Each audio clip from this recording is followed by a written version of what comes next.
So, here's a story that still gives me chills. It's about 9 young men, a brand new bomber, and one of the most haunting mysteries to come out of World War II. And what makes it even more tragic is that the answers were there all along. They just came 15 years too late. Picture this: November 9th, 1958. The Libyan desert. You're a British oil surveyor flying over one of the most desolate stretches of sand on Earth. The Sahara. Endless, unforgiving. And then, hundreds of miles from anywhere, you see something that shouldn't be there. An aircraft. Just sitting there in the sand, almost perfectly intact, gleaming in the North African sun. The oil exploration team from British Petroleum, later to become BP, couldn't believe what they were seeing. This wasn't some ancient wreck. This was a B-24 Liberator bomber, and it looked like it had landed yesterday. Which is just so strange, right? Because this was 1958, 13 years after the war had ended. They marked the location on their maps and reported it. But here's the thing. The U.S. Air Force initially showed almost no interest. Their records didn't show any lost aircraft in that area. Why would they? The Libyan desert was hundreds of miles inland. Any plane missing from the North African theater would have gone down in the Mediterranean Sea, not deep in the desert. So the wreck just sat there, waiting. It wasn't until February 1959 that a ground team actually reached the aircraft. The team included Don Sheridan, Don Martin, and Gordon Bowerman, geologists working for Darcy Oil Company. And what they found, my God, it was like walking into a time capsule. The plane's .50 caliber machine guns still worked at the pull of a trigger. The radio was functional. One of the engines could still turn over. Inside, there was a thermos still containing coffee, an ashtray with cigarette butts in the navigator's space, the pilot's Colt revolver sitting on his seat, navigation tools still neatly boxed, and maps showing the raid route to Naples. The maintenance log's last entry was dated April 3rd, 1943. April 1943, 15 years earlier. And here's what made the geologists' blood run cold. When they opened the hatches on the roof above the wings, they found canteens full of water and life rafts. The crew had bailed out, leaving all this survival equipment behind. But who were they? And where were they now? Gordon Bowerman, one of the surveyors, wrote a letter to Lieutenant Colonel Walter B. Kolbus, commander of Wheelis Air Base, with information from the plane's maintenance inspection records and crew names found on clothing and equipment. This finally got the military's attention. The aircraft was identified as Lady Be Good, AAF serial number 41 to 24301, which had disappeared on April 4, 1943. Let me tell you about April 4, 1943. It was supposed to be routine. Well, as routine as flying a combat mission could be in World War II. Lady Be Good was a brand new B-24D Liberator that had just been assigned to the 514th Squadron, 376th Bomb Group, 9th Air Force on March 25, 1943. The crew was equally new. They'd only arrived in Libya on March 18th. This was their first combat mission together, their very first. The crew of 9. First Lieutenant William J. Hatton, pilot from Whitestone, New York. Second Lieutenant Robert F. Toner, co-pilot from North Attleboro, Massachusetts. Second Lieutenant D.P. Hayes, navigator, from Lee's Summit, Missouri. Second Lieutenant John S. Waravka, bombardier, from Cleveland, Ohio. Technical Sergeant Harold J. Ripslinger, flight engineer, from Saginaw, Michigan. Technical Sergeant Robert E. Lamotte, radio operator, from Lake Linden, Michigan. Staff Sergeant Arino Guy E. Shelley, gunner and assistant flight engineer, from New Cumberland, Pennsylvania. Staff Sergeant Vernon L. Moore, gunner and assistant radio operator, from New Boston, Ohio. Staff Sergeant Samuel E. Adams, gunner, from Eureka, Illinois, the only married crewman in the group whose wife was pregnant at the time. And here's something important to understand about the context. At this time, you could be a pilot or navigator with just a high school diploma. The United States was unprepared for World War II, and training was accelerated out of necessity. These were young men, thrown into one of history's greatest conflicts with minimal experience. Robert Toner, the co-pilot, was adopted and never learned who his birth parents were. At North Attleboro High School, he'd been a super athlete and was very popular. Sam Adams' son was born after he disappeared. That child would grow to be 18 years old before learning what happened to his father. These weren't just names on a casualty list. These were real people with families, dreams, whole lives ahead of them. That afternoon, Lady Be Good took off from Solich Field near Benghazi, Libya, at 2:15 p.m. The mission: bombed the harbor at Naples, Italy, in a two-wave assault involving 25 B-24s. But, right from the start, things went wrong. Strong winds in the Sahara Desert created sandstorms and poor visibility. Many of the aircraft aborted their mission and returned to Solich. Lady Be Good's engines ingested some of the airborne sand, but Lieutenant Hatton decided they seemed to be running normally and opted not to abort. So they kept going. On the way to Naples, severe winds pushed Lady Be Good off course, forcing numerous course corrections. The aircraft fell further and further behind the bomber group. By the time they reached the target area, they arrived at Naples at 7:50 p.m. at 25,000 feet. But visibility was so poor it obscured the primary target. The crew dumped their bombs into the Mediterranean Sea to reduce weight and save fuel, then turned back toward Libya. Lady Be Good was flying alone now, separated from the formation, heading home in the darkness. At 12:12 a.m., Lieutenant Hatton radioed Solich, "My ADF has malfunctioned." The automatic direction finder, their primary navigation tool, wasn't working. He asked for navigational assistance. The crew apparently overflew their base, failing to see the flares fired to attract their attention. Think about that for a moment. The base was there. People on the ground were trying to signal them. They fired flares. But flying at altitude, at night, above cloud cover, the crew couldn't see them. The official Graves registration report states that the aircraft flew on a 150-degree course toward Benina Airfield. The crew radioed for a directional reading from the HFDF station at Benina and received a reading of 330 degrees from Benina. But with their direction finder malfunctioning and flying above clouds in the darkness, they couldn't get their bearings. So they kept flying south, into the desert. For the next 2 hours, Lady Be Good continued southward over North Africa, deeper and deeper into the Sahara Desert, 440 miles south of their base, into one of the most unforgiving environments on Earth. At 2:00 a.m. on April 5, 1943, with the fuel tanks nearly empty and flying on just one engine, the crew bailed out.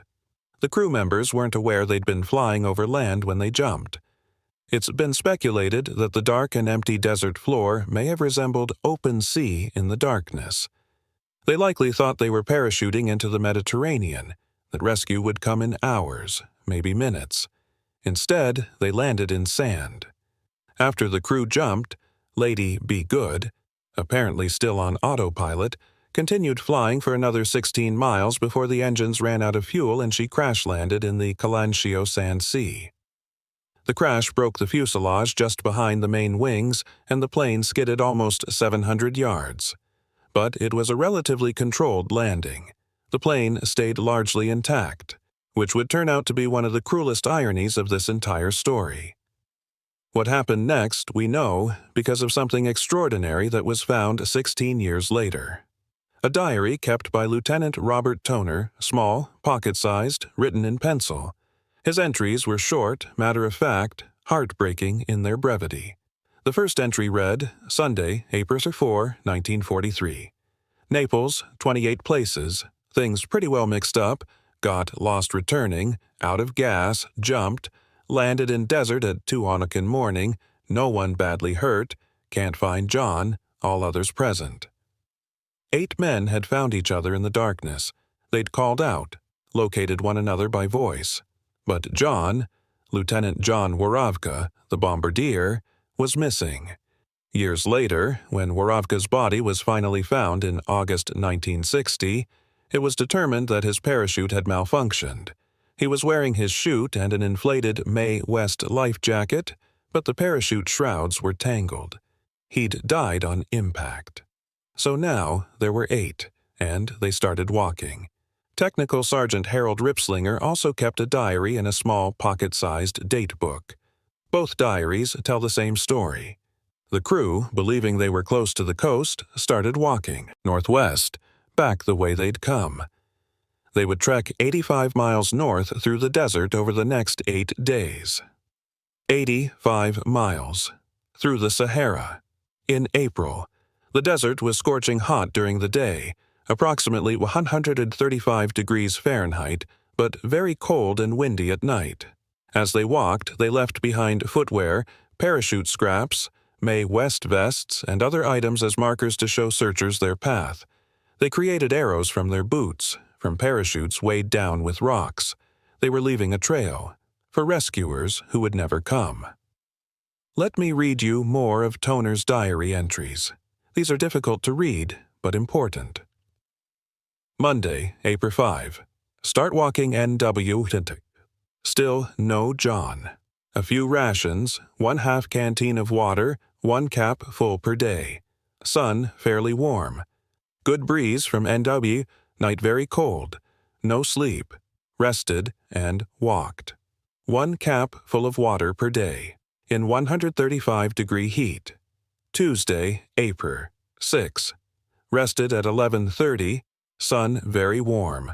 No breeze, spent PM in hell, no planes, etc. Rested until 5 p.m. Walked and rested all night. 15 minutes on, 5 off. 15 minutes walking, 5 minutes rest, over and over, through the night. Wednesday, April 7, 1943. Same routine, everyone getting weak, can't get very far, prayers all the time, again PM, very warm, hell, can't sleep, everyone sore from ground. Everyone getting weak, prayers all the time, which is just so sad. Thursday, April 8, hit sand dunes. Very miserable, good wind, but continuous blowing of sand, everyone now very weak, thought Sam and Moore, we're all done. Lamont eyes are gone, everyone else's eyes are bad. Still going, Enu. Think about what that means. Robert Lamont's eyes had deteriorated from the combination of sun, sand, and dehydration. They were essentially going blind, but they kept walking. Friday, April 9. Shelley, sick, Rip, Moore separate and try to go for help.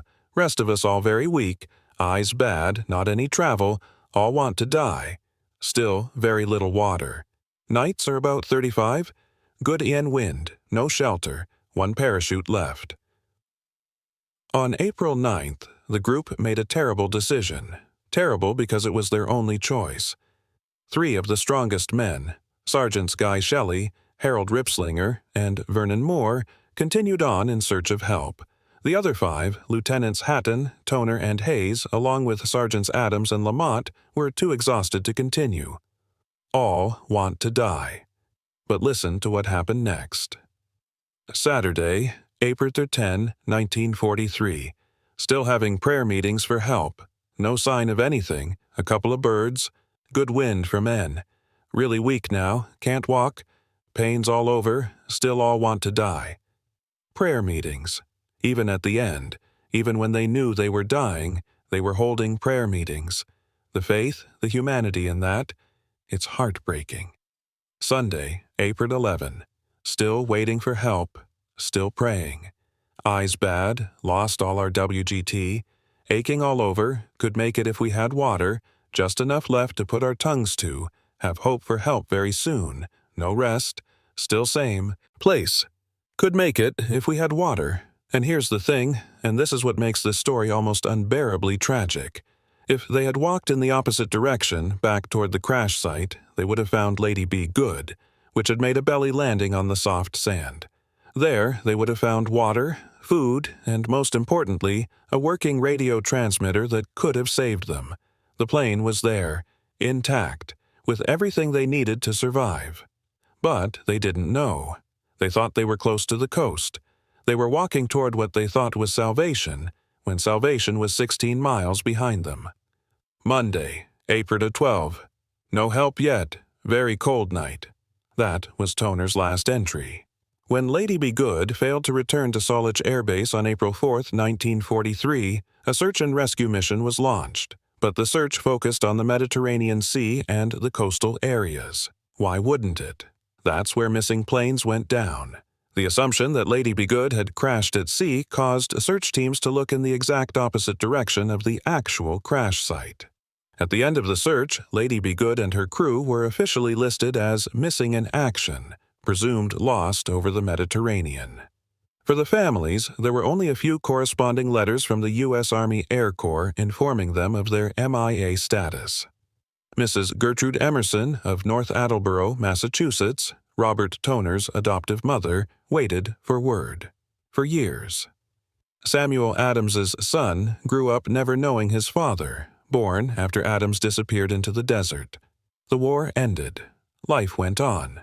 And Lady Be Good became just another statistic, another lost crew among the thousands who'd given their lives in the conflict. In May 1958, the plane was spotted in November 1958. Let me correct that. In November 1958, 15 years after the crash, British petroleum survey teams spotted the wreck during an aerial survey, and it took them several months to organize a ground expedition to actually reach it. When the investigators finally examined the plane in detail, they found evidence that told them what had happened. The propellers on engines 1, 2, and 3 had been feathered, positioned to reduce drag, meaning they weren't under power when the plane crashed. The crew had indeed shut down engines and bailed out. After officials from Wheelus Air Base and the Army Quartermaster Mortuary in Frankfurt, Germany investigated the crash site, they launched a formal search for the crew. The search teams found several improvised aero markers at varying distances to the northwest, some made of boots, others from parachutes weighed down with rocks. But the markers stopped at the edge of the vast Kalanshio Sand Sea. Desert survival experts predicted that the airmen could only have moved up to 30 miles on foot, particularly considering they were unprepared for the unforgiving desert environment. They were wrong. On February 11, 1960, more than 16 years after, the crew bailed out. British petroleum employees searching for oil found the remains of 5 crew members on a plateau inside the Sand Sea. The 5 bodies were closely grouped together in an area strewn with personal effects: canteens, flashlights, pieces of parachutes, flight jackets, first aid kits. The remains were remarkably preserved. In the arid climate, very little bacteria exists, so the flesh hadn't decayed but had dried hard as leather and shrunk to fit the corpses. Which is just horrifying and amazing at the same time. The desert had mummified them. The bodies were identified as Lieutenants William Hatton, Robert Toner, and D.P. Hayes, along with Sergeant Samuel Adams and Robert Lamont, the 5 who had stayed behind. And there, among the personal effects, was Lieutenant Toner's diary, the most important find of all. His entries established that they'd bailed out at 2:00 a.m. on April 5th, that Waravka had failed to join them, that they'd trekked 85 miles north, and that 3 men, Shelley, Moore, and Ripslinger, had continued on alone. So the search continued. After the discovery of the 5 airmen, a final, more extensive search and recovery operation was launched. The operation had a 19-member search party with 6 vehicles and 2 light helicopters. Accompanying them was a 4-member Army Public Information Group to document everything with photographs and motion pictures. On May 12, 1960, it was a British petroleum exploration crew that found the remains of Staff Sergeant Guy Shelley, 38 kilometers, about 24 miles, northwest of where the 5 bodies had been recovered. Shelley's will to live had been incredible. He'd walked more than 25 miles since bailing out, spending many of those miles traveling through sand dunes without any water.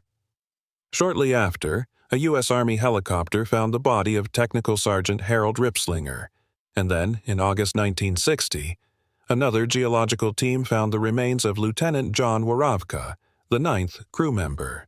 He was still wearing his parachute harness and his inflated Mae West life jacket, lying on his back with his parachute shrouds tangled above him.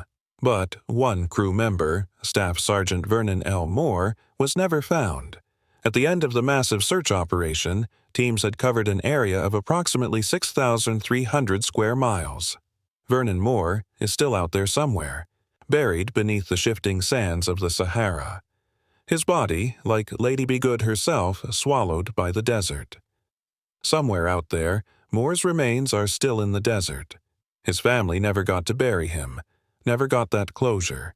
He's still missing in action, even now, more than 80 years later, and that just seems so unfair. 8 men came home. Vernon Moore is still waiting. Captain Myron C. Fuller, Jr. and Wesley A. Neep of the Army Quartermaster Mortuary System returned to Libya to process the sites and establish positive identifications. The remains and personal effects were collected and flown to the Army Quartermaster Mortuary at Frankfurt, Germany. And finally, 17 years after they disappeared, 8 of the 9 men came home. In February 1960, Mrs. Gertrude Emerson of North Attleboro was still waiting for confirmation that one of the 5 bodies found was her son Robert. When the identification was confirmed, she could finally have closure. Robert Toner, the popular high school athlete, the adopted son who'd become a war hero, could finally be laid to rest. Samuel Adams's son, who was 18 years old by 1961, finally learned what had happened to the father he'd never known.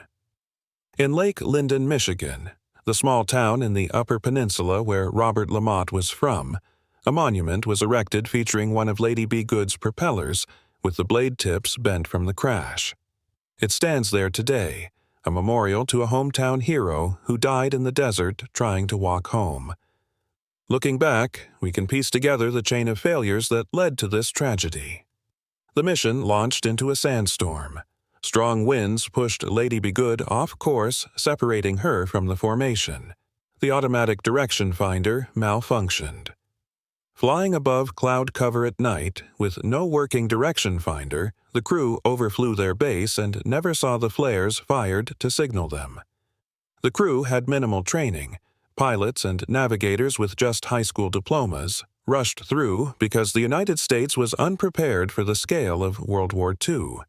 When they bailed out in the darkness, the empty desert floor likely resembled the sea below them. They had no idea they were 440 miles inland.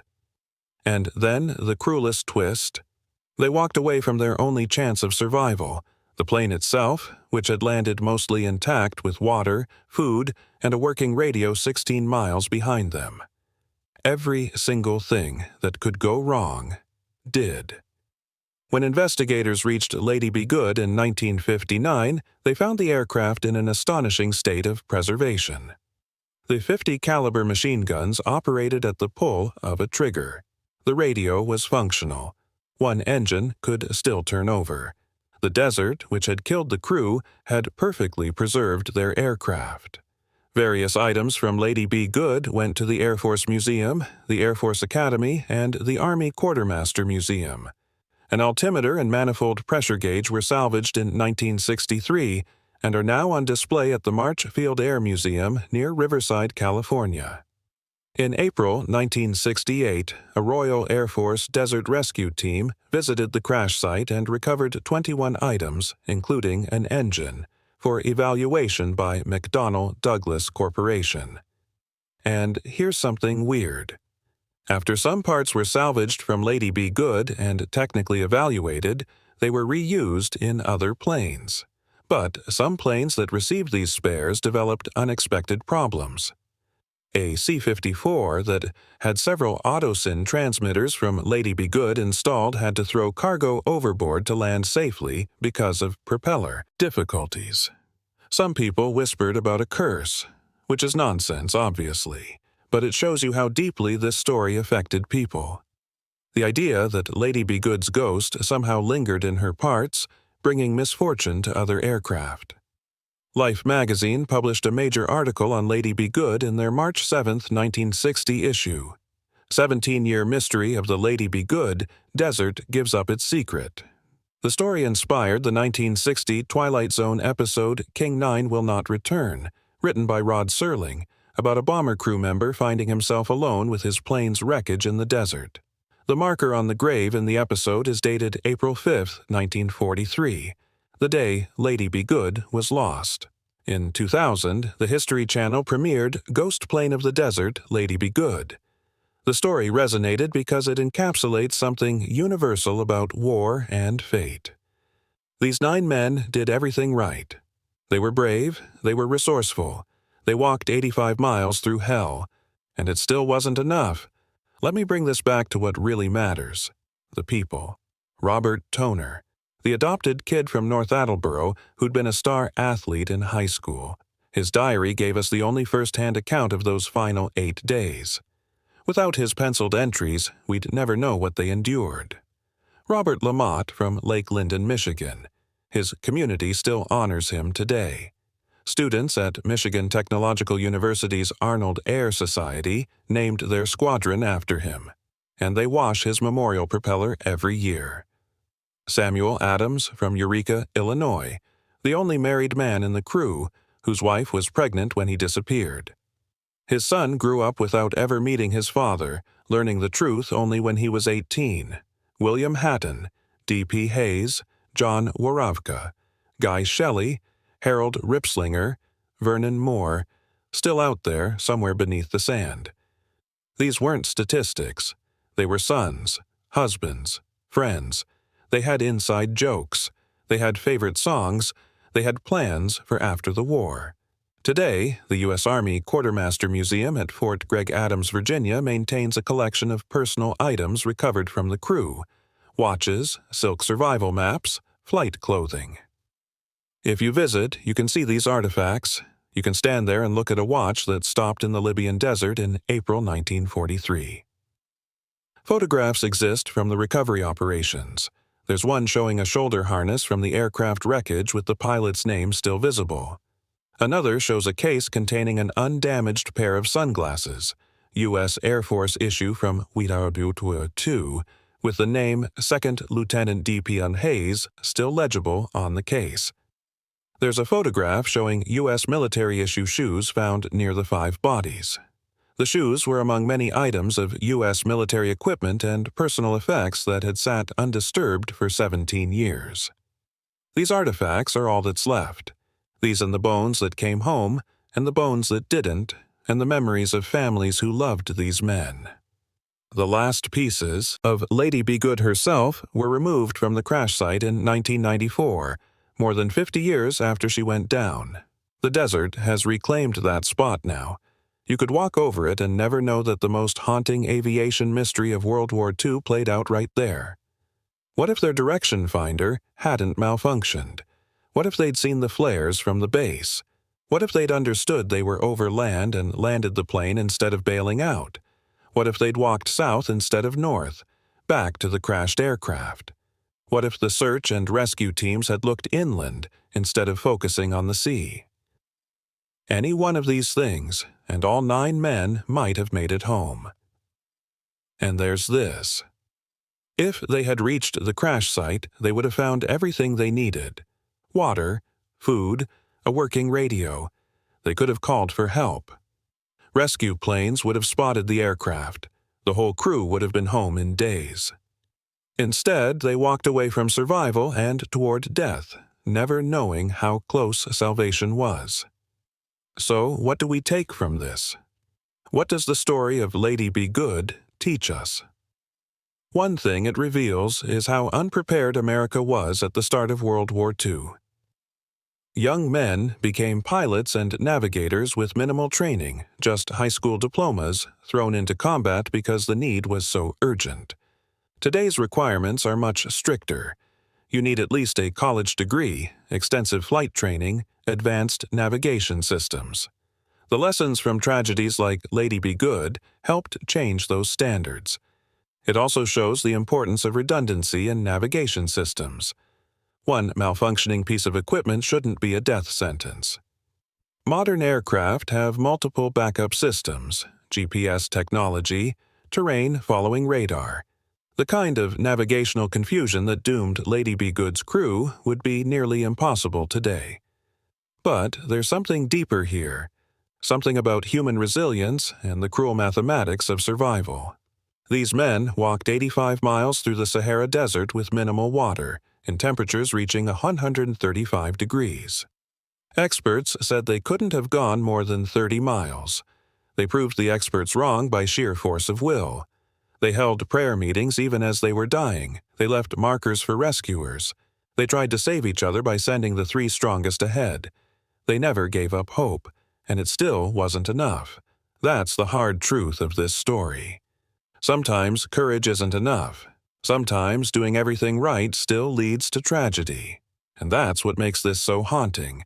Not just that they died, but that they died trying so hard to live. Imagine being Mrs. Gertrude Emerson in North Attleboro, Massachusetts, receiving that telegram in April 1943. Missing in action. For 17 years, she didn't know. Was her son alive somewhere? Was he dead? Where was he? The not knowing might have been worse than the knowing. When the bodies were discovered in February 1960, the news was everywhere. The Sun Chronicle, the local newspaper, covered it extensively. Mrs. Emerson waited for official confirmation that one of the 5 bodies was Robert. And when they told her yes, they'd found her son, and here's what happened to him, did that bring peace? Or just a different kind of pain? Because now she knew. She knew he'd suffered. She knew he'd walked through hell for 8 days. She knew his last written words were, "Still all want to die," and "could make it if we had water." What does a mother do with that knowledge? On February 11, 1960, when the remains of the 5 crew members were found, a simple but solemn prayer service was held right there in the Libyan desert. Chaplain Lieutenant Colonel William G. Woods, Chief of Wheeless Chaplains, conducted the service while members of the U.S. Air Force investigating party and oil exploration personnel listened in silence. Picture that scene. The desert stretching endlessly in every direction. The remains of 5 young men laid out covered with American flags. A chaplain reading prayers over them. Oil workers and military personnel standing with heads bowed. 17 years after these men died, someone finally said words over them. Someone finally acknowledged their sacrifice. It's heartbreaking, but it's also beautiful in a way. Even after all that time, even after the desert had claimed them, someone cared enough to give them that dignity. But here's what keeps me up at night. Staff Sergeant Vernon L. Moore was never found. He was one of the 3 who kept walking on April 9th, when the others were too weak to continue. He, Shelley, and Ripslinger went ahead to try to find help. Guy Shelley was found 24 miles northwest of the main group. Harold Ripslinger was found not far from Shelley. But Moore? Nothing. The search teams covered 6,300 square miles. They used helicopters, ground vehicles, dozens of personnel. They found 8 of the 9 crew members. But Vernon L. Moore vanished. Maybe he walked further than the others. Maybe he fell into a ravine. Maybe the shifting sands of the Kalancio covered him so completely that he'll never be found. The Sahara is vast and merciless, and it keeps its secrets. Somewhere out there, Moore's remains are still in the desert. His family never got to bury him, never got that closure. He's still missing in action, even now, more than 80 years later, and that just seems so unfair. 8 men came home. Vernon Moore is still waiting. Look, I don't believe in ghosts, but if I did, Lady Be Good would be haunted. Some of the mechanical parts salvaged from Lady Be Good were reused in other military aircraft. Several of those planes subsequently developed mysterious mechanical problems. The C-54 with Lady Be Good's auto-syn transmitters had to dump cargo mid-flight to land safely. Coincidence? Probably. Old parts failing? Sure. But people started talking about a curse, about Lady Be Good's spirit being angry that her crew had been left out there for so long. about how the plane didn't want to be dismantled and scattered across different aircraft. Rod Serling heard the story and was inspired to write King 9 Will Not Return for the Twilight Zone, about a bomber pilot haunted by the ghosts of his crew in the desert. That episode aired in 1960, right when the Lady Be Good story was making headlines. Even if you don't believe in the supernatural, there's something undeniably eerie about the whole thing. The way the plane was preserved, the way it sat there for 15 years, perfectly intact, like it was waiting. The way the crew's personal effects were scattered across 85 miles of desert, creating a trail of breadcrumbs that told their story. The desert preserved everything. The aircraft, the bodies, the diary, even the coffee in the thermos, as if the Sahara wanted the world to know exactly what happened there. Lady Be Good wasn't unique in disappearing. She was just one of many aircraft and crew to go missing during World War II. Thousands of planes were lost. Thousands of families received that devastating telegram: missing in action. Another B-24 crew had a similar fate, an Italian Savoia Marchetti SSM-79. Torpedo bomber, designated MM-23881, suffered a fate similar to Lady Be Good in 1941 and was also found in the Libyan desert in 1960. In May 1942, 11 South African Air Force personnel died from thirst and exposure after their flight of 3 Bristol Blenheims crash-landed in the Sahara in what became known as the Tragedy at Kufra. In 1933, British aviator William Newton Lancaster was lost in the Sahara and died on April 20th while attempting to fly the England to South Africa route. His remains and plane wreckage weren't found until February 1962, almost 30 years later. The desert has always been deadly to aviators. It lures them in, swallows them up, and sometimes, it gives them back decades later, perfectly preserved, as if to say, "Here, now you know." The official Air Force Inquiry Board determined the cause. After dropping their bombs, the navigator miscalculated the location of the base, and the aircraft continued for 440 miles deep into the Libyan desert. Strong tailwinds, navigational errors, lack of ground visibility, a malfunctioning direction finder, night flying above cloud cover. It was a perfect storm of failures. But here's what really gets me. The base fired flares. They were trying to signal Lady Be Good. They knew a plane was lost. People on the ground were doing everything they could to guide that bomber home. The crew just couldn't see them.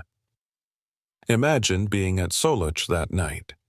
You hear on the radio that Lady Be Good is lost, asking for directions. You fire flares into the sky, these bright, brilliant signals that should be visible for miles, and you watch, and you listen, and the plane never comes.